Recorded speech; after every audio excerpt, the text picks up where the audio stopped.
తెలంగాణ రాజకీయాలు కొత్త మలుపు తీసుకునే సూచనలు కనిపిస్తున్నాయి. బీఆర్ఎస్ ఎమ్మెల్సీ కేసీఆర్ కుమార్తె కవిత కొత్త రాజకీయ పార్టీని స్థాపించేందుకు సన్నాహాలు చేస్తున్నట్టు ఊహాగానాలు జోరందుకున్నాయి.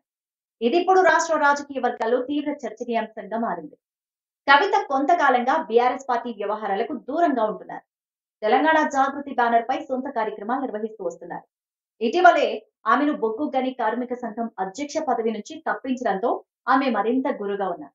మరి ఈ నేపథ్యంలో ఆమె కొత్త పార్టీ పెట్టేందుకు ఏర్పాట్లు చురుగ్గా సాగుతున్నట్టు తెలుస్తోంది. కవిత కొంతకాలంగా బీఆర్ఎస్ వ్యవహారాలపై తీవ్ర అసంతృప్తితో ఉన్న విషయం మనందరికీ తెలిసిందే. ఆమె ఇటీవలే అమెరికా పర్యటనకు వెళ్లారు. ఆ సమయంలోనే తెలంగాణ బొగ్గు గని కార్మిక సంఘం అధ్యక్ష పదవి నుంచి ఆమెను తొలగించేసి ఆ స్థానంలో కొప్పుల ఈశ్వర్ను నియమించింది party. BRS working president KTR సమక్షంలో తెలంగాణ భవన్లో ఈ నిర్ణయం జరిగింది. దీనిపై కవిత తీవ్ర అసంతృప్తి వ్యక్తం చేస్తూ తాను అందుబాటులో లేనప్పుడు తనను తొలగించడం సరికాదంటూ కూడా చెప్పారు.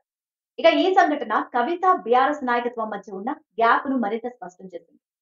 గతంలో కూడా కవిత తన తండ్రి కేసీఆర్ కు రాసిన ఒక లేఖ లీక్ కావడం, బీఆర్ఎస్ బీజేపీ మధ్య విలీనం గురించి చర్చలు జరిగాయని కూడా బీఆర్ఎస్ బీజేపీ మధ్య విలీనం గురించి చర్చలు జరిగాయని కూడా ఆమె ఆరోపించడం వంటి ఎన్నో సంఘటనలు పార్టీలో అంతర్గత సమస్యలను బయటపెట్టాయి.